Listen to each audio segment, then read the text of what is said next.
अस्सलाम वालेकुम नाज़रीन, टाइम न्यूज़ से वाली सिरा प्रोग्राम ओपिनियन विद अली काज़ी माया हमीर शेख इंदर कुछ ॾींहंनि ताईं तव्हांजो मुंहिंजो साथ हूंदो ऐं असां सां गॾु हस्ब मामूल हूंदा अली काज़ी साहब। अस्सलाम वालेकुम अली साहब, कीअं आहियो? थैंक यू अली साहब, शुरूआत कयूं था ऐं सभ खां पहिरियां जेको अॼु असां ॾिठोसीं सॼे असेंबली जे ऐवान में, मुक़दस ऐवान में ऐं माण्हू जेके पंहिंजा क़ीमती वोट कास्ट करे अहिड़नि पढ़ियल लिखियल माण्हुनि खे मोकिलीनि था त हू उन्हनि जे मसइलनि ते आवाज़ु खणनि ऐं उन्हनि जा मसइला हल कनि, पर हो त पाण में ई अहिड़ी नॉन पार्लियामानी जेका ज़बान इस्तेमालु कनि था, विड़ी था पवनि हिक ॿिए सां, अवामी मसइला कीअं हल कंदा? मामिलो छा हुयो? सिर्फ़ु कुतनि जो? ॾिसो, हिन में ॿ शयूं, हिकिड़ो थींदो आहे पढ़ियल ॻढ़ियल, चवंदा आहियूं पढ़ियल, सो तालीम ऐं तरबियत ॿिन्ही जो मसइलो हूंदो आहे। सही। असां खोड़ सारा पढ़ियल सो कॉल्ड मतिलबु ऑक्सफर्ड ऐं हार्वर्ड जा पढ़िया लिखिया माण्हू बि ॾिठा आहिनि, जेके पढ़िया लिखिया त हुजनि था, पर हुननि जो रवैया ऐं हुननि जी सॼी अप्रोच जेका आहे उहो को सिविलाइज़्ड नथी हुजे। ठीकु। ॿी ॻाल्हि तव्हां कई त मामिलो सिर्फ़ु कुतनि जो हो। हमीर हिते आऊं तव्हां सां इख़्तिलाफ़ कंदुसि, छाकाणि त हीअ कुता सिर्फ़ु न रहिया आहिनि। कल्ह बि 3 माण्हू कुतनि जो शिकार थिया। अॼु हाणे ॾिसूं केतिरा, अॼु जो स्कोर छा थो बीहे। सो असां वटि यानी हद आहे त कुतनि जे करे मासूम ॿार जेके आहिनि डाढ़जनि पिया, वॾा माण्हू मरनि पिया, ॿार मरनि पिया, वैक्सीन कोन्हे। हाई कोर्ट एतिरो सख़्तु बरहमी जो इज़हार बि करे थी, चवनि था त ऑफिसर्स जे ख़िलाफ़ु केस बि दाख़िल थिया आहिनि, MPs खे मोतली जी ॻाल्हियूं बि थियनि थियूं, पर मजाल आहे कुझु थी वञे। सो क्वेश्चन इहो आहे त अगरि कुतनि जो इशू अपोज़िशन हुते रेज़ कयो त एॾो नाराज़ थियण जी कहिड़ी ॻाल्हि आहे? ॻाल्हि इहा आहे त असेंबली में दुनिया में पार्लियामेंट जो कमु इहो ई आहे, दुनिया जी पार्लियामेंट्स में अपोज़िशन जो कमु इहो ई आहे त हू ट्रेजरी बेंचिस जे साम्हूं, यानी सरकारी धुर जे साम्हूं जेके रियल बर्निंग इशूज़ आहिनि, जेके कॉमनर फेस करे पियो, उन्हनि खे हाईलाइट करे। सो अगरि उहो थियो त एतिरो नाराज़ थियण जी कहिड़ी ॻाल्हि? बाक़ी जेको मतिलबु ॻाल्हि इहा आहे त नांग कुता हिक ॿिए खे अलाए छा छा चवनि पिया, जोगी ऐं अलाए कहिड़ी कहिड़ी गुफ़्तगू, मुख़्तलिफ़ जानवरनि जो ज़िक्र थियो, पूरो हिकिड़ो ड्रामो हो। पर हमीर तव्हांखे ख़बर आहे न, अॼुकल्ह जेको आहे जेके फिल्मूं बि ठहनि थियूं या ड्रामा जंहिंमें कंहिं जानवरनि जो किरदारु हूंदो आहे, त हुनखां पहिरियों अनाउंसमेंट हलाईंदा आहिनि जंहिंमें हू इहो हिकिड़ो हल्फ़ ॾींदा आहिनि त हिन में जानवरनि खे को नुक़सानु न पहुतो आहे।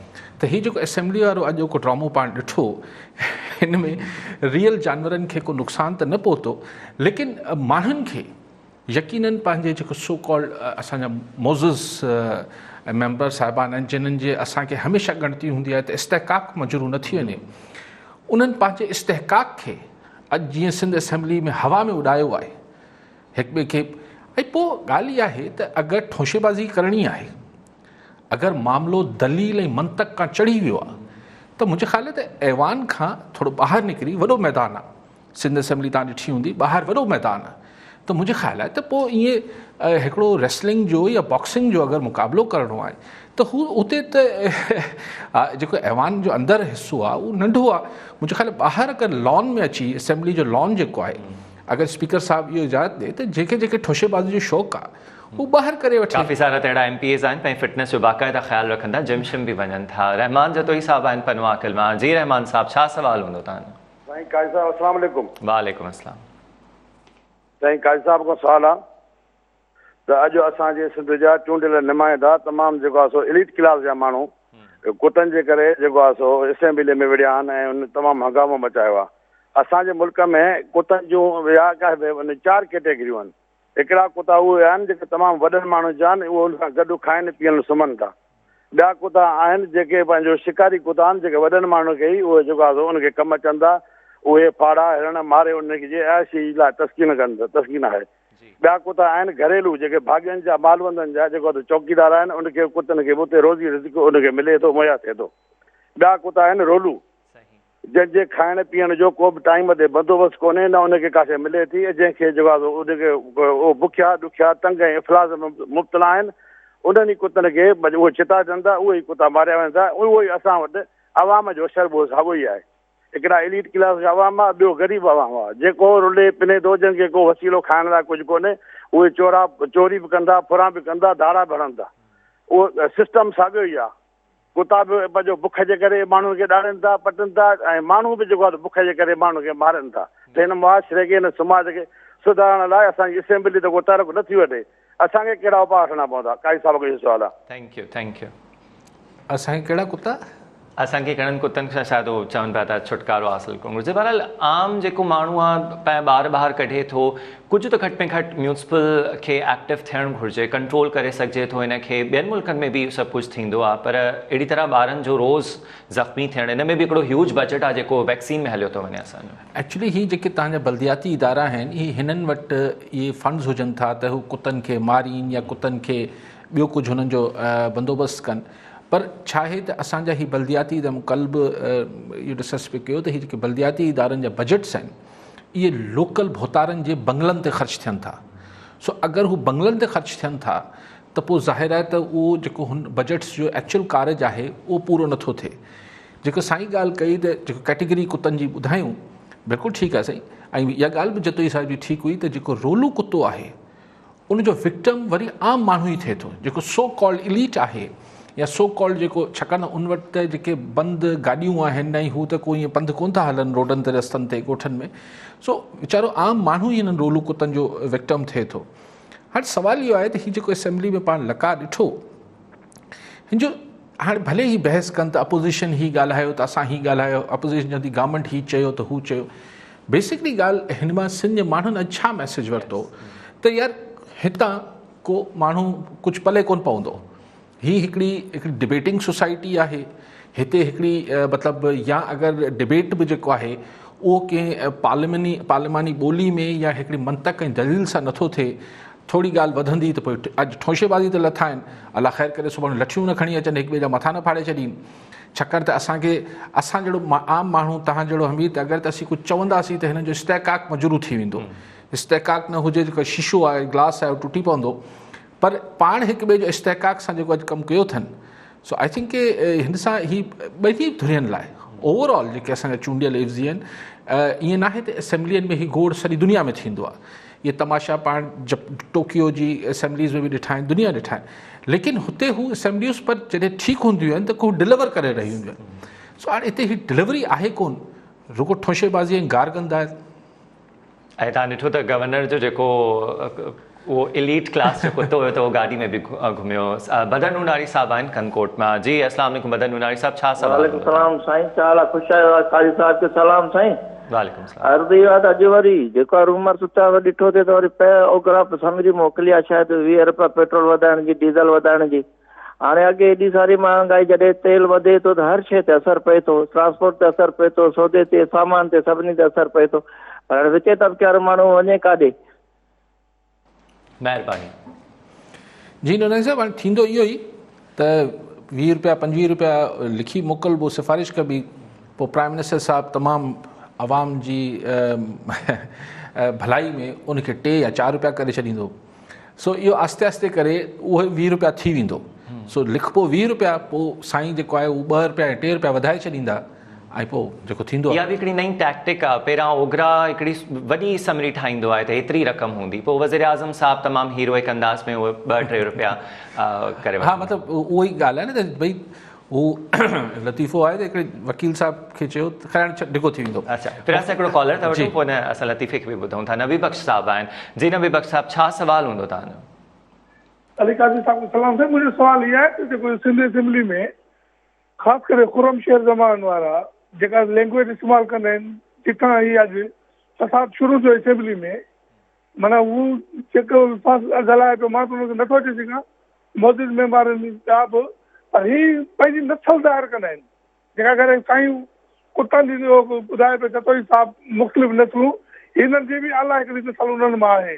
ॿियो साईं कश्मीर में जेके घर ठहनि था ऐं ॿियनि पूरी सिंध में हाई कोर्ट, सुप्रीम कोर्ट अञा बि चुप आहे। अक्सर उन्हनि में घर अहिड़ा इलाइक़ा आहिनि जिथे इरिगेशन जो को वजूद ई कोन्हे, सालनि खां वठी, सदियुनि खां वठी, ऐं उहे सिंध कची आबादी माण्हुनि खे लीज़ करे ॾींदा आहिनि।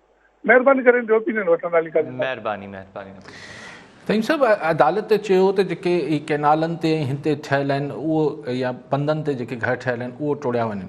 पर साईं अगरि चवनि था त किथे मतिलबु ईअं नाहे त पोइ त ही जेके सरकारी इदारा आहिनि इहे उन्हनि जी मतिलबु नाहिली बि आहे ऐं ज़्यादती बि आहे। तव्हां लतीफ़ो अगरि अच्छा पोइ असां पंहिंजे फेसबुक तां कुझु असां वटि सवाल आहिनि त उहे बि शामिलु था करे वठूं फेसबुक पेज तां, ऐं तव्हां वटि अगरि कुझु सवाल आहिनि त तव्हां उते पंहिंजा लिखी बि सघो था।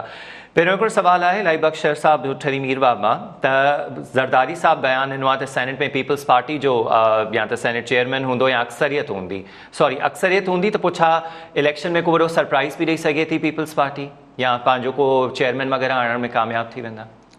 ॾिसो चेयरमैन जी त जी ॻाल्हि ते बात जी आहे, मुसलसल इहा ॻाल्हि अर्ज़ु पियो कयां त सरप्राइज़ मूंखे पंजाब में त बिला मुक़ाबला थी वियूं इलेक्शन्स, ठीकु आहे, हाणे उन में त को सरप्राइज़ पंजाब में त मिलियो कोन। सिंध में हिकिड़ी हथु सीट अगरि इज़ाफ़ी पीपल्स पार्टी वठी बि वई त मुंहिंजी नज़र में इहो सरप्राइज़ न हूंदो।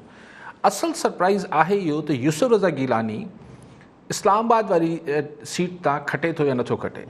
अगरि हू खटे वञे थो त मुंहिंजे लाइ त हिन खां वॾो सरप्राइज़ कोई बि कोन्हे। पोइ हाणे चेयरमैन सेनेट थियनि था नथा थियनि पीपल्स पार्टी वारा, छाकाणि त अगरि यूसुफ रज़ा गिलानी खटे वञे थो त दैट मीन्स के सॼी जेका डायनेमिक्स हुई पाकिस्तान जी हींअर 2.5 सालनि 3 सालनि खां जेके पावर गेम हली रही, माना उहो जेको आहे हिकिड़ो में तमामु वाज़े शिफ्ट पाण खे नज़र अची वेंदो। पोइ महसूसु थींदो त ख़ान साहब हुकूमत जेका आहे हाणे हू शदीद लोडनि में अची वई आहे, त हुन वटि क़ौमी असैम्बली में अक्सरियत हाणे न रही आहे अगरि यूसुफ रज़ा गिलानी खटे वञे थो। मुंहिंजे लाइ सरप्राइज़ यूसुफ रज़ा गिलानी आहे। बाक़ी ज़रदारी साहब छो कॉन्फिडेंट आहिनि त हू चेयरमैन सेनेट करे वेंदा? ॾिसो चेयरमैन सेनेट त हू पीपल्स पार्टी जो अगरि उहो नवाज़ लीग जी हिमायत खां सवाइ त नामुमकिन आहे। नवाज़ लीग जा सेनेटर पोइ छो अगरि यूसुफ रज़ा गिलानी साहब चूंडिजी वञनि था त मे बी पोइ ईअं थिए को अंडरस्टैंडिंग थियल हुजे नवाज़ लीग वारनि सां। मीर ख़ादिम रज़ा तालपुर आहिनि असां उन्हनि जो सवाल पहिरां शामिलु था कयूं। जी मीर साहब। साईं सलाम अलैकुम। वालेकुम अस्सलाम, छा सवाल हूंदो तव्हां? साईं मुंहिंजो ग़ाज़ी साहब खां इहो सवाल आहे त जीअं हाणे पंजाब में रही पंहिंजो सेनेट जो पाण में हिक ॿिए सां उन्हनि जी थी वई आहे अंडरस्टैंडिंग, जेको आहे उन्हनि में उन्हनि वन विरासत करे वरिती आहे। हाणे इन मां इहो लॻे थो पियो त असुलु मुक़ाबिलो वञी KP में थींदो। सिंध जो बि इहो ई आहे त 5 हेॾां थी वेंदियूं सीटूं या 5-4 थी वेंदियूं जेको आहे। पोइ इन जो जेको चेयरमैन जी चूंड थींदी वञे इहा पीपल्स पार्टी कहिड़ो सरप्राइज़ ॾींदी? अॻु में ॿ दफ़ा 3 दफ़ा सरप्राइज़ त जेको आहे PTI ॾेई चुकी आहे सभिनी खे। जेको आहे मां ख़ालिद साहिब को पुछंदुसि त जेको आहे भई यूसुफ रज़ा गिलानीअ खे भला वज़ीर आज़म साहब खे जेको आदो अथऊं वीचारे साबिक़ खे, त उहो त मूंखे त नथो लॻे त को हफ़ीज़ शेख खे मारे सघंदो अथई। हफ़ीज़ शेख त अॻु में बि इलेक्शनूं 2-3 खटे चुको आहे कंहिं नुमाइंदगी न हूंदे बि। ठीकु आहे मीर साहब, महिरबानी। मीर साहब इहो तव्हांजो असेसमेंट आहे, तजियो आहे, थी सघे थो तव्हां सही हुजो, मां त पेर ॿधी नथो चवां, लेकिन ॻाल्हि इहा आहे त जेको माज़ी में PTI सरप्राइज़ ॾींदी रही आहे मीर साहब चवाणी, मीर साहब उन में तव्हां थोरो ज़हन जोड़ायो, उन में सिर्फ़ु PTI न हुई, PTI जे पोयां जेके ग़ैबी क़ुवतूं हुयूं, जेके असल सग हुई, उहो ॿी हुई। हाणे इहो तसवुरु कयो पियो वञे, इहो अज़्यूम कयो वञे पियो, इहो तसवुरु कयो पियो वञे त शायदि हाणे जेके सघारा हल्का PTI सरकार खे हिननि मामलनि में तोड़ जोड़ में मदद करे रहिया, उहे शायदि न्यूट्रल थी विया आहिनि, ग़ैर जानबदार थी विया आहिनि, पासीरा थी विया आहिनि। त पोइ अगरि ईअं आहे त मीर साहब पोइ इते तव्हांजी मुंहिंजी लॻी शर्त त तोड़ जोड़ में जेको रांदि आहे, तोड़ जोड़ जी रांदि आहे, हिन मल्ह में ज़रदारी साहब खे ऐं शरीफ़ फैमिली खे ख़ान साहब ऐं ख़ान साहब जी टीम नथी हाराए सघे। बाक़ी अगरि पोयां आहे सपोर्ट आहे, पोइ तव्हां सही आहे त माज़ी जा जेको तव्हां हवाला ॾियो पिया उहो माज़ी में बि तव्हां क्रेडिट इमरान ख़ान साहब खे न ॾियो, या इहो को तोड़ जोड़ जेको आहे असद उमर कोन पे कई, या वावडा या ही जेके अली ज़ैदी ऐं ही जेके आहिनि साहबान, इहे को तोड़ जोड़ न ॼाणी त ही रांदि थींदी छा आहे, कीअं कंहिंजो सौट मासात जे फुफाट जे चाचे जे मामे जे पुट खे वञी ॾिबो आहे, वरी हू हुतां फिरंदो आहे, पोइ कीअं थींदो आहे इहे मामलात, कीअं कंहिं ते ज़ोरबार विझिबा आहिनि, कीअं कंहिंखे चमक ॾेखारिबी आहे, कीअं कंहिंखे दुबई में या लंडन में के मामलात डील कबा आहिनि। इहे सभु खेल जेको आहे इन में PTI खां ई ज़ोर आहिनि। बाक़ी जेके अगरि असांजा को सघारा इदारा अञा बि PTI खे मदद कंदा, पोइ ॿी ॻाल्हि आहे। शेख रशीद साहब खे अगरि कोट कयूं असां त उहो चवंदा आहिनि त आसिफ ज़रदारी साहब इन सभिनी शयुनि में PhD कई आहे। PhD कयल आहे न, सिर्फ़ु ज़रदारी साहब न, तव्हां शरीफ़ फैमिली खे छा, शरीफ़ फैमिली 40 सालनि खां इहो कमु कंदा पिया अचनि, इहो सो इहो को हिननि लाइ न आहे। बाक़ी हफ़ीज़ शेख साहब, ॾिसो हफ़ीज़ शेख साहब हिकिड़ो टेक्नोक्रेट क़िस्म जो माण्हू आहे। हफ़ीज़ शेख साहब बि पाण कॾहिं कोन पंहिंजी को चइजे त हुनजी को पंहिंजी तोड़ जोड़ ते खटे वेंदो हुजे, न। शेख साहब पंहिंजी हुनखे जॾहिं बि आणियो वेंदो आहे, आणण वारा आणींदा आहिनि ऐं पोइ अची वेंदो आहे। सो हीअं ॾिसूं था अगरि हू आणण वारा जेके वठी आया हफ़ीज़ शेख साहब खे, उहो उनजी मदद लाइ अचनि था या नथा अचनि। अली साहब, तव्हांजी हिन ॻाल्हि खे असां कंटिन्यू कंदासीं। सघारियुनि धुरनि जी सपोर्ट जे हवाले सां आशिक़ अली सांगी साहब आहिनि लाड़काणी मां। जी आशिक़ अली साहब, छा सवाल हूंदो तव्हांजो? सर, सवाल मुंहिंजो पहिरियों इहो ॿ सवाल आहिनि। त हिकु त असांजे हिननि असेंबलियुनि में, सिंध असेंबली हुजे या तव्हांजो इस्लामाबाद वारी असेंबली, नेशनल असेंबली हुजे, जाते काथे अॻ में बि असां 20 सालनि खां वठी सियासत में ॾिसूं था, अख़बार था पढ़ूं इहो त ईअं न थींदो आहे। हाणे जो इहो पाण में अंदरि विढ़ंदा ऐं एॾी इमरान ख़ान जे पार्टी वारनि खे ताक़त आहे जो माण्हुनि खे सफ़ा जेको वणेनि ते को चवनि था। फैसल वाडा या शेख रशीद खणी ॾिसूं था, फैसल वाडा जा अहिड़ा खोड़ 2-3 दोस्त अहिड़ा आहिनि असांजो PTI में, जेके असां त 20 साल में रहंदा, इहे काॾों आया आहिनि, किथां आया आहिनि जो एॾी वॾियूं ॻाल्हियूं था कनि, एॾो वॾो ॻाल्हाइनि था। हिनखे को रोकण वारो आहे या न आहे? ठीकु आहे, ॿियो सवाल तव्हांजो? महिरबानी, इहो हिकु सवाल बि काफ़ी आहे। साईं किथां आया आहिनि, हितां ई आया आहिनि, इन ई मुल्क मां आया आहिनि। बाक़ी अॼु कुतनि सां गॾु नांगनि जो ज़िक्र बि आयो, हलीम आदिल शेख साहिब, त पोइ अलाए छा पिया चवनि ई पीपल्स पार्टी वारा, त को जेको आहे जोगियाणी आई, पोइ अलाए टिफ़िन बॉक्स में नांग खणी आई। हाणे 4 फुट जो नांग टिफ़िन बॉक्स में कीअं आयो हूंदो? बहरहाल शायदि वेड़जी छेड़जी अची वेंदो, कीअं थो थिए? असांजे जोगियुनि वटि हिकिड़ा नांग बि हूंदा आहिनि जिन जो ज़हर कढी छॾींदा आहिनि। बहरहाल हाणे ॻाल्हि हिकिड़ी कल्ह स्कॉलर सवाल कयो त चलो नांग त किथां बि आयो, ॾंडो किथां आयो जंहिंसां मारियो वियो हो, छाकाणि लॉकअप में ॾंडो कीअं अची वियो? लेकिन बहरहाल ही हिकिड़ी गैर संजीदा क़िस्म जी सूरत हुई। ऐं पोइ हाणे कंहिं हाणे उहो मूं चयो न, हीअ त हू चवंदा हुननि शुरूआति कई, हू चवंदा हुननि अॻराई कई, लेकिन के हिकिड़े माना पोइ अगरि कंहिं बि अॻराई कई माना पोइ सहब ॿिन्ही पासे कोन्हे न। अली साहब, हिकिड़ो मामिलो आहे NA-75 डस्का सियालकोट, जेको कुझु हुन ते थियो, इलेक्शन कमीशन जो फ़ैसिलो आहे हुन ते। गुज़िरियल ॾींहुं शिबली फराज साहब बि हिकिड़ी नई झलक पंहिंजी ॾेखारी, काफ़ी कावड़ में हुया, पर समाओ पंहिंजी हुन कावड़ खे उन्हनि खाइण जी कोशिशि कई। मरियम नवाज़ जो हाणे इहो बयानु साम्हूं अचे पियो त पहिरियां PTI वॉज सेटिस्फाइड कि जेको इलेक्शन कमीशन फ़ैसिलो ॾिनो आहे असां उन मां मुतमइन आहियूं।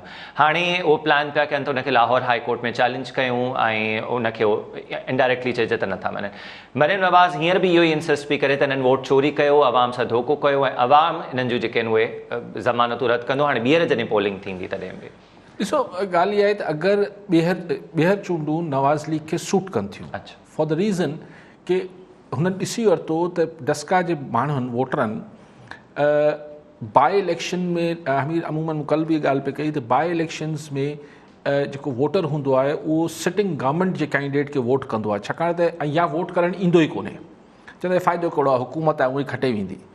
पर जॾहिं मरियम साहिबा ॾिठो त हिन सॼी ॻाल्हि जे बावजूदु हुननि हिकिड़ी लीड वठी छॾी ऐं पोइ अगरि हू 20 प्रिज़ाइडिंग ऑफिसर्स वारो किसो न थिए आहे त खटे वञे हा नवाज़ लीग, त हाणे शी मस्ट बी श्योर, बल्कि उनखे पक हूंदी मोहतरमा खे, त हाणे माण्हू वधीक जोश ऐं हिमत सां ॿाहिरि निकिरंदा। सो आउं सम्झां थो त ऐं इमरान ख़ान बि जेको या PTI हिन खे चैलेंज करणु चाहे थी, हू यकदमि अगरि इलेक्शन में विया ऐं हिन दफ़े वॾी धोई छॾियो नवाज़ लीग हिननि खे, त हू जेका एम्बेरसमेंट, पॉलिटिकल एम्बेरसमेंट हूंदी, जेका सियासी तरह हिननि खे हिकिड़ी नदामत जो मुंहुं ॾिसणो पइजी वेंदो ऐं हिकिड़े तरीक़े सां इहो साबित थींदो त पोइ इलेक्शन में धांधली थी। सो इन करे हू हतल इम्कान कोशिशि कंदा त हीअ इलेक्शन पोस्टपोन थियनि। बिलावल सांटी साहब आहिनि कराची मां, उन्हनि जो सवाल था शामिल कयूं। जी बिलावल साहब, छा सवाल आहे तव्हांजो? पहिरियों अली काजी खे मुंहिंजो सलाम चई तव्हांखे। वालेकुम अस्सलाम। अदा मुंहिंजो अर्ज़ु इहो आहे त माना 4-5 सालनि खां वठी असांजे ॻोठ पीर शाह जो स्कूल बंदि पियो आहे, दादू लॻा ॻोठ।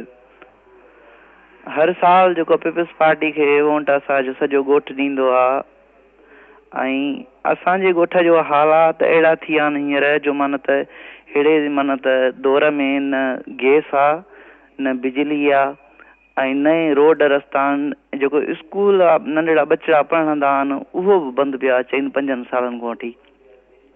पीपल्स पार्टी वारनि खे त शायदि या उन्हनि खे नज़र नथो अचे असांजो हाल ग़रीबनि जो, जेके बि ग़रीब रहनि था पंहिंजे ॻोठनि में, पर जेके मीडिया वारा आहिनि उन्हनि खे त माना त करणु घुरिजे जो हर कंहिं ॻोठ में वञी करे ऐं ग़रीबनि जो हाल चाल पुछनि।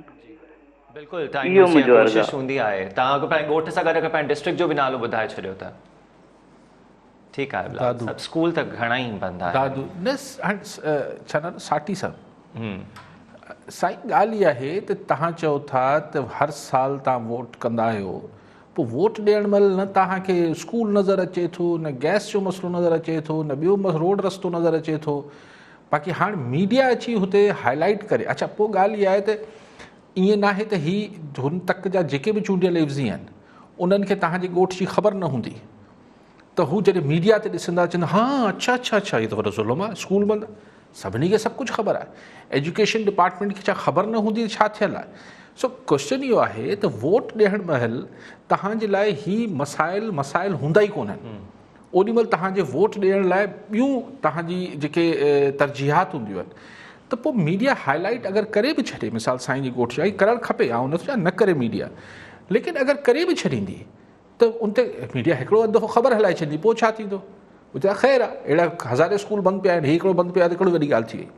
पर हिकिड़ो दफ़ो तव्हां वोट अगरि पंहिंजे स्कूल ऐं पंहिंजे मसइलनि लाइ ॾेई छॾींदो त शायदि तव्हांजा मसइला हल थी वञे। अली साहब, हाणे कुझु सवाल बि शामिल कयूं था। पहिरियों हिकिड़ो टेलीफोन ते सवाल आहे, आफ्ताब जमाली साहब आहिनि। जी आफ्ताब साहब, छा सवाल हूंदो तव्हांजो? सर, मुंहिंजो सवाल इहो आहे त वोट जेको आहे कारकर्दगी जे बुनियाद ते ॾिनो वञे थो, ठीकु आहे। अॼु बि असांजे सिंध में जेको आहे वोट ज़ात पात ऐं पीढ़ी मुरीदी जे हिसाब सां ॾिनो वञे थो। इन लाइ जेको आहे मीडिया छा किरदारु अदा कयो आहे ऐं सिंध जे माण्हुनि खे कॾहिं मीडिया सोजाग कंदी? महिरबानी आफ्ताब साहब। अली साहब, पहिरियां कुझु सवाल था शामिल करे वठूं जेके फेसबुक ते बि माण्हू मोकिलींदा था रहनि। हिकिड़ो सवाल इहो बि आहे त अगरि सेनेट जा नतीजा PDM जी ख़्वाहिश मूजिबि आया त छा पोइ बि लॉन्ग मार्च जेको आहे उहो इस्लामाबाद जे लाइ तय थियल आहे? इहो असांखे सवाल मोकिलियो आहे अमीर बख़्श साहब मिठी मां। इन खां अलावा जेकॾहिं यूसुफ रज़ा गिलानी खटी थो वञे त इहा ॻाल्हि कहिड़ी गारंटी आहे त जिन बाग़ी मेंबर्स यूसुफ रज़ा गिलानी खे वोट ॾिनो हूंदो उहे वज़ीर आज़म ख़िलाफ़ु अदम एतमाद जी तहरीक में बि वोट ॾींदा? मीन्स PTI जेका इनसिक्योर आहे अंदरां ई, जंहिंजी असां बार बार ॿुधूं था त PDM उन जो ज़िक्र करे थी, त छा उहे जेके यूसुफ रज़ा गिलानी खे वोट ॾींदा उहे वज़ीर आज़म जी बेएतमादी वारी रिथ में बि सपोर्ट कंदा? ऑपोज़िशन। सवाल कंहिं कयो आहे? इहो सवाल पुछियो आहे असांखां नूर नवीद जाती चौक खां, आई गेस सिजावल जा ई। ओके, पहिरीं साईं जेको जमाली साहब फ़ोन ते पाण ॻाल्हि कई त वोट माण्हू ॾियनि था त मीडिया सुजागी छो नथी आणे? दस्तूर अजब है इस मकतब का, छुट्टी उसे न मिली जिसे था सबक याद। ॻाल्हि इहा त मीडिया ते इहो रोईंदी अचे थी, पर साईं मीडिया तव्हांखे माण्हुनि खे जेको आहे ज़ोरी ज़बरदस्ती नथी करे सघे। सोशल मीडिया हर हंधि इहा डिस्कशन थिए थी, अॼु खां नथी थिए, 20 सालनि खां इहा डिस्कशन थिए थी त पंहिंजे वोट खे पंहिंजे मसइलनि सां जोड़ियो। सही। पर माण्हू ज़ात पात, जीअं साईं चयो, ज़ात पात बरादरी हिन पुरुष जी चिठी हिन ते वोट करे थी। माण्हुनि जी मर्ज़ी आहे, चॉइस आहे माण्हुनि जी, ठीकु आहे। साईं जेके ॻाल्हि जेके मिठी मां दोस्त ऐं सजावल मां कयो जाती तां, ॻाल्हि इहा आहे त अगरि हिकिड़ो सवाल त इहो त PDM पोइ लॉन्ग मार्च कंदी या न कंदी? से आउं सम्झां थो त पीपल्स पार्टी जो इसरार इहो हूंदो, अगरि यूसुफ रज़ा गिलानी अगरि खटे वञे थो त भई हाणे इहो हरू भरू कश्त न कजे, सिधो वञे नो कॉन्फिडेंस लाइ। सही। लेकिन आउं सम्झां थो त स्ट्रेटेजिकली नवाज़ लीग ऐं हू चवंदा त अगरि नो कॉन्फिडेंस करिणो बि आहे तॾहिं बि तव्हां लॉन्ग मार्च जो प्रेशर क्रिएट कयो त जीअं जेके माण्हू हुतां टुटणु चाहिनि था, PTI मां या PTI जा इतिहादी जेके टुटणु चाहिनि था। कल्ह बि तव्हां ॾिसो न, बिलावल भुट्टो ज़रदारी ऐं मरियम नवाज़ साहिबा चयो त ज़ोरी जेके PTI जा इतिहादी आहिनि उनखे ज़ोरी जेको आहे ॻंढियो वियो आहे इमरान ख़ान सां, ऐं थोरो बि ज़ोर बार हल्को थियो त ही अलॻि थींदा। हाणे इशारो कंहिं ॾे आहे? क्यू लीग ॾे, इशारो कंहिं ॾे आहे? GDA ॾे, इशारो कंहिं ॾे आहे? MQM ॾे। सही। या बाप पार्टी बलूचिस्तान, इहे इतिहादी जेके आहिनि। सो फैक्ट आहे। ऐं हिन मां हिकिड़ो बि मिसाल क्यू लीग लुॾी वई, अगरि MQM लुॾी वई त ख़ान साहब जी हुकूमत अक्सरियत विञाए वेंदी। लेकिन आउं सम्झां थो त हीअ पोइ बि लॉन्ग मार्च खे कॉल ऑफ न कंदा। अगरि गिलानी साहब खटे बि वियो त हीअ लॉन्ग मार्च कंदा ताकी उहो प्रेशर मेंटेन थिए ऐं पोइ हुनजी तारीख़ूं गॾो गॾु हलाईंदा, लॉन्ग मार्च जूं बि ऐं नो कॉन्फिडेंस जूं बि। मुंहिंजो ख़्यालु आहे ॿी ॻाल्हि त ज़रूरी छो आहे त उहे MNAs ॾींदा? हा, ज़रूरी त न आहे। हिते अगरि खुफ़िया वोट थियो सेनेट में पर नो कॉन्फिडेंस में ओपन वोट खपे, सही, त पोइ उते ज़रूरी हूंदो त ही इतिहादी को टुटे, छाकाणि इतिहादी ते फ्लोर क्रॉसिंग जी शिक न लॻंदी। हू इमरान ख़ान जी हुकूमत छॾे ॾींदा, इतिहाद टोड़े छॾींदा, हू PDM सां मिली सघनि था। ऐं जेके 3-4-5 MNAs ॿिया खपंदा हूंदा त उन्हनि खे पोइ नवाज़ लीग ऐं पीपल्स पार्टी पक ॾींदी त तव्हांजी अगरि तव्हां डिस्क्वालीफाई बि थी वियो त असीं तव्हांखे बाई इलेक्शन्स में पंहिंजी तरफ़ां तव्हांखे कैंडिडेट ठाहींदासीं। So deals can be work out. लेकिन ॻाल्हि इहा आहे त पोइ वरी हिकिड़ी ॿियो झेड़ो बि आहे PDM जे अंदरि त छा हिन ई पार्लियामेंट खे कंटिन्यू कजे या फ्रेश इलेक्शन्स ॾे वञिजे। पीपल्स पार्टी जी ख़्वाहिश हूंदी त इहा ई सेटअप हले त हिन में सिंध हुकूमत बि हुननि जी ऐं वफ़ाक़ में बि कुझु हिसो मिली वेंदो। वेयर इज़ नवाज़ लीग ऐं जेको JUIF आहे उहो चाहिनि थियूं त मुल्क में नया इंतख़ाब चूंडूं थियनि। बिल्कुलु। अली साहब, मंसूर अब्बासी साहब आहिनि शहदाद कोट खां, उन्हनि जो सवाल था वठूं। जी मंसूर साहब, छा सवाल हूंदो तव्हांजो? अस्सलाम वालेकुम। पर मुंहिंजो अर्ज़ु आहे जेको कल्ह बिना मुक़बले जे इलेक्शन थी आहे, पंहिंजो चूंडिजी विया आहिनि सेनेटर पंजाब मां, हिन में 10 मेंबर आहिनि पाकिस्तान पीपल्स पार्टी जा ऐं 10 आहिनि असांजो मुस्लिम लीग नवाज़ जा।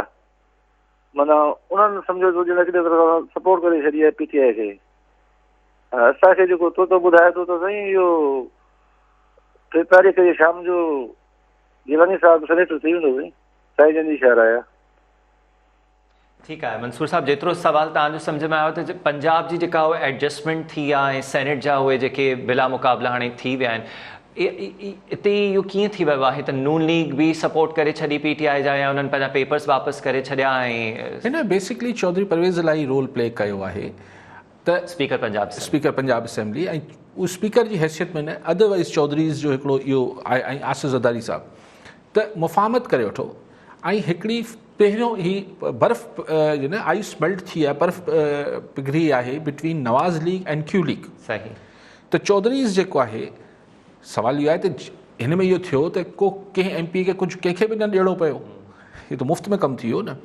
त पोइ तोड़जोड़ जॾहिं थींदी आहे त उनमें इहो थींदो आहे त ठीकु आहे, मूं वटि जेके वाधू MP आहिनि ऐं तव्हांखे ॾियां थो, तव्हां हिते मुक़ाबिलो ख़तमु कयो, सो हीअ तोड़जोड़ आहे न। सो इन मां अब्बासी साहब, इन मां तव्हां इहो अख़ज़ नथा करे सघो त जेको गिलानी साहब खटे वियो आहे, गिलानी साहब वरी तोड़जोड़ जेका आहे हू ॿिए लेवल जी आहे।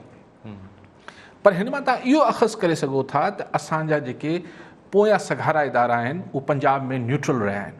सो हीअ प्योर पॉलिटिकल मनूवरिंग थी आहे, हिन में को आर्म ट्विस्टिंग या कंहिंखे को दाबो साबो न थियो आहे। हीअ प्योर सभिनी जी रज़ामंदी सां गेम थी वियो आहे त सभिनी लाइ विन विन सिचुएशन थी वई आहे। क्यू लीग खे हिकिड़ो सेनेटर मिली वियो, नवाज़ लीग खे जेतिरा मिलणा मिली विया, PTI खे जेतिरा मिलणा मिली विया। सो सभिनी लाइ हिकिड़ी विन विन सिचुएशन थी वई आहे। त हिन में को जॾहिं ॿिया धुरियूं अंदरि सघारी धुरियूं विच में हूंदियूं आहिनि त पोइ गेम ॿी हूंदी आहे। हिते सही सिधी मैरिट ते सभिनी खे सियासी तोड़जोड़ करे मिली वियो आहे, पर गिलानी साहब वारो गेम डिफरेंट हूंदो। तव्हां वारी उहा ई ॻाल्हि त तोड़ जोड़ में नून लीग या पीपल्स पार्टी खां PTI सघारी नथी थी सघे। कुझु इंटरनेशनल जेको हिकिड़ो मामिलो आहे पाकिस्तान जे लाइ which is very important, FATF।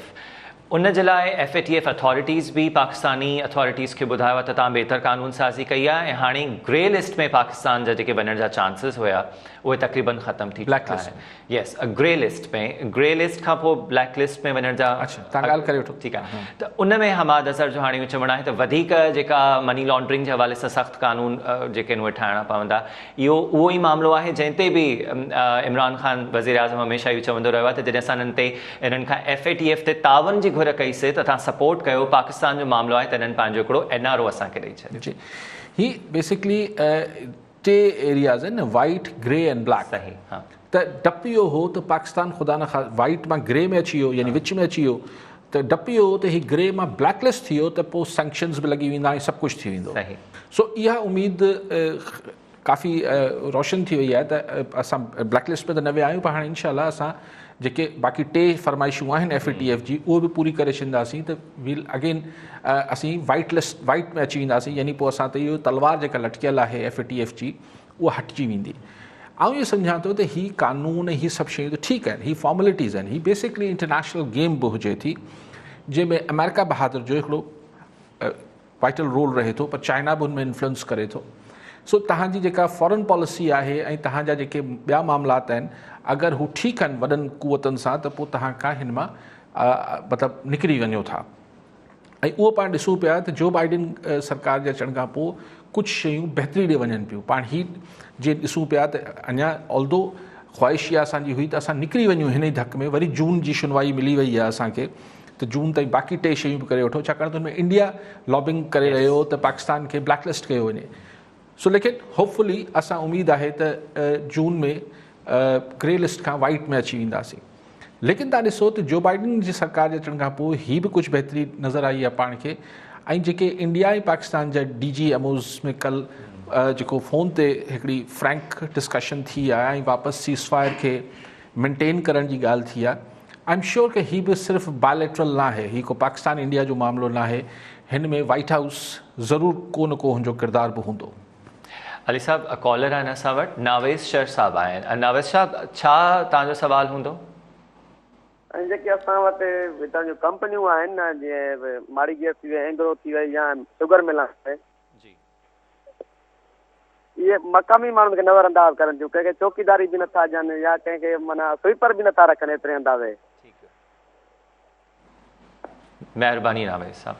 जॾहिं मुंहिंजी ॾाढी अञा कारी हुई हमेशह तॾहिं खां ई घोटकी जा मसइला ऐं इहो त भई ही सभु आहिनि, माड़ीपुर आहे, LFIB आहे, एंग्रो आहे, नथो मिले ऐं पोइ हीअ बि नथो थिए। माहौलियात उते तबाह थियल आहे शुगर मिल्स ऐं हुनजे करे माण्हुनि खे साह जी बीमारी आहे, गंदो पाणी हिननि जो जेको आहे ट्रीट नथो थिए। घोटकी सां सिर्फ़ु रोज़गार जा मसइला न आहिनि, हुते जी डेवलपमेंट जेको आहे लोकल माण्हुनि लाइ कुझु लाभ न आणे सघी आहे, एक्सेप्ट सवाइ भोतारनि जे उन्हनि जा ठठ आहिनि। ऐं छो न हुजनि? जॾहिं हिकिड़ी कंपनी, मिसाल आउं हिकिड़ी कंपनी जो, हिकिड़ी मिसाल वॾी कंपनी फैक्ट्री जो हुनजो मालिक आहे, जॾहिं मूंखे ख़बर आहे त मूंखे हमीर शेख खे रुगो राज़ी रखिणो आहे, बाक़ी हेठि कुझु बि दाऊं थींदियूं रहनि, त हमीर खे राज़ी रखी वठां थो, हुनजो जेके फरमाइशूं हुजनि थियूं पूरी करे छॾियां थो। पोइ हमीर छा करे थो त हेठि माण्हुनि चए थो ख़बरदार। अच्छा, उहो हेठां सां मुराद के आम माण्हू आहिनि, हुननि जे मसइलनि लाइ चए थो ख़ैर मुंहिंजे बंगले ते सेंट्रली एयर कंडीशन करे छॾियो, बाक़ी स्कूल तव्हां खोलियो था या नथा खोलियो, हॉस्पिटल हलायो था या नथा हलायो, तव्हांजो मसइलो आहे। पर जेको मुतासिरीन आहिनि, जेके आम माण्हू आहिनि, वरी बि चङो मुड़ुस ई वोट उन ई भोतार खे कनि था।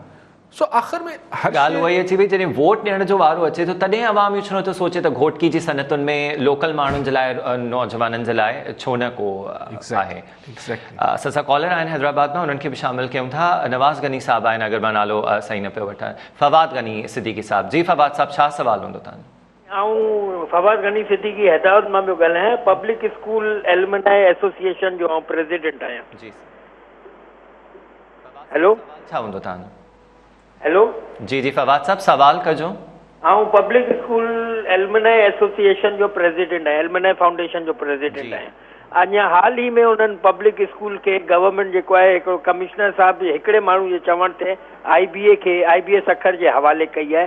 सो IBS अखर हुन में फुरलुट लाइ वेठी आहे, कॾहिं वण पई कपाए, कॾहिं जनरेटर पई वठे, ऐं जनरेटर ख़राबु लॻो पियो आहे। इन ते महिरबानी करे तव्हां थोरो उन ते, रोज़ अख़बारुनि में अचे पियो, अॼु बि तकबीर में आयो आहे। महिरबानी फवाद साहब।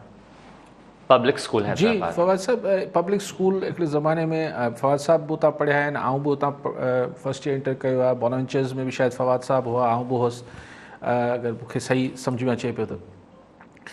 पब्लिक हिकिड़ो शानदार इंस्टीट्यूशन हो, पोइ तबाह थी वियो, पोइ वरी उन पघारनि जा बि पैसा न हूंदा, मुख़्तलिफ़ शयूं। I don't know about the latest development के हुते को IBS अखर के, पर IBS अखर सिद्दीकी साहब हिकिड़ो वेल रेप्यूटेड इदारो आहे। फुलट त मुंहिंजो न ख़्याल के IBS अखर कंदो, लेकिन इहो आहे त शायदि हुननि जी कुझु पॉलिसीज़ हूंदियूं जंहिंसां तव्हां इख़्तिलाफ़ करे रहिया हूंदा। But by and large IBS अखर जी रेपुटेशन त हिकिड़ी पॉज़िटिव रेपुटेशन आहे। आई डोंट नो हिन में तव्हां चओ था वण कपराइनि पिया, ज़्यादती आहे। अगरि वण कपराए पई IBS अखर, ऐं छो बि कपराए, वण वढण लाइ त IBS अखर उते न वई हूंदी। बट आई एम श्योर कि कुझु प्रॉब्ली कम्युनिकेशन जो इशू आहे, हुननि सां डायलॉग करे ॾिसजे छा था ॾिसणु चाहिनि, छा था करणु चाहिनि। अली साहब, असां जॾहिं प्रोग्राम शुरू कयोसीं त कुतनि ॾाहण जो ई मामिलो हुयो ऐं इहे केसिस वाकई वधनि पिया। सिंध हाई कोर्ट सखर जेको हाणे लिखत में इहो फ़ैसिलो जारी कयो आहे त जंहिं इलाइक़े में बि इहो ईंदो त उतां जे CMOs ऐं TMOs ख़िलाफ़ केसिस दाख़िल थियनि, पर इहो त MPAs खे हाणे वधीक ईअं चइजे त उन्हनि जो ज़िक्र बि आयो त पहिरियां जॾहिं ओरल असां चऊं था जॾहिं स्टेटमेंट पास कई वई हुई त MPAs खे बि मुअत्तल करे सघिजे थो, ऐं रतो देरो में जॾहिं इहे वाक़िया पेश आया, पर हाणे लिखत में इहो आयो आहे त MPAs हिन मामले ते रिपोर्ट ॾींदा ऐं उहे निगरानी कंदा, त छो उन्हनि जे इलाइक़नि में इहे मसइला थियनि पिया ऐं माण्हू जेके आहिनि उहे कुतनि ॾाढण सबबु इहे ज़ख़्मी थियनि। अमीर जेसि ताईं मुंहिंजी निगरानी हाणे अदालत जो मामिलो आहे, पाण खे मुहतात रहणु खपे, पर जेको मूंखे यादि पए थो त इहो ज़बानी हुकुम त 4-5 ॾींहं पहिरीं आयो हो या कुझु ॾींहं पहिरीं आयो हो, ॾींहं मूंखे यादि नथा पवनि, त MPA साहिबान रिपोर्ट कनि, निगरानी कनि ऐं रिपोर्ट कनि। पोइ रिपोर्ट शायदि न कई MPA साहिबान। पोइ कल्ह नाराज़गी ऐं भरमी जो इज़हार थियो ऐं चयो वियो त भई असीं MPAs खे मुअत्तल बि करे सघूं था ऐं पोइ सेनेट में वोट बि न ॾेई सघूं था। ज़ाहिर रिटन ऑर्डर में इहो न हूंदो या हूंदो मूंखां न आहे, पर जेको चयो वियो। हाणे ॻाल्हि इहा आहे त MPA साहिबान हाणे अॼु बि जेके 3 माण्हू आहिनि उनमें मलिक असद सिकंदर जे तक में बि शायदि हिकिड़ो थियो आहे, हिकिड़ो शायदि अली गौर मेहर साहिब जे तक में थियो आहे, ॿियनि तकनि में थियो आहे।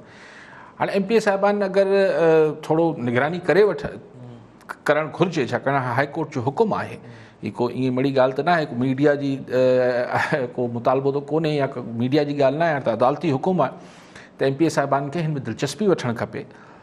हींअर कुता आहिनि, पोइ हाणे मच्छरनि जो अज़ाब सॼे सिंध में वधियलु हूंदो, पोइ बीमारियूं वधियलु हूंदियूं। एक्चुअली त जॾहिं MPA MNA जॾहिं पंहिंजे तक में तरक़ियाती कमनि में इन्वॉल्व थिए थो, मतिलबु इन्वॉल्व थिए थो फंड्स ऐं सभु शयूं, त पोइ हुनखे हिन मामलनि में बि इन्वॉल्व थियणु खपे न। सिर्फ़ु इहो चई छॾणु त सही MPA जो कमु त कोन्हे जो कुतनि खे ॾिसंदो वठे, पोइ ॿियनि कमनि खे बि छॾे, सिर्फ़ु असेंबली में पार्लिमानी अमूर ते सिर्फ़ु मामलात कंदा रहनि। बट जॾहिं तव्हां हर शइ SHO पंहिंजी मर्ज़ी जो रखाईंदो, TMO तव्हां पंहिंजी मर्ज़ी जो रखाईंदो, तव्हां फंड्स ऐं सभिनी शयुनि खे पाण ॾिसंदो, त पोइ कुतनि खे ॾिसण बि तव्हांजी हर मसइले जी ज़िमेदारी जेका आहे उहा पोइ MPA ते अचे थी। आजिज़ साहब आहिनि खे प्रोमान उनखे शामिल कयूं था। जी आजिज़ साहब, छा सवाल हूंदो तव्हांजो? हा सर, तमामु बहितरीनु सवाल ऐं साईं जा मुतमिन कंदड़ जवाब आहिनि। मुंहिंजो साईं खे अर्ज़ु आहे, तजुर्बे जे बुनियाद ते तव्हां छा फरमाईंदो त सेनेट वारे हिन इलेक्शन में साईं यूसुफ रज़ा गिलानी साहब ते फतह हासिल थींदी हाफ़िज़ शेख साहब खे?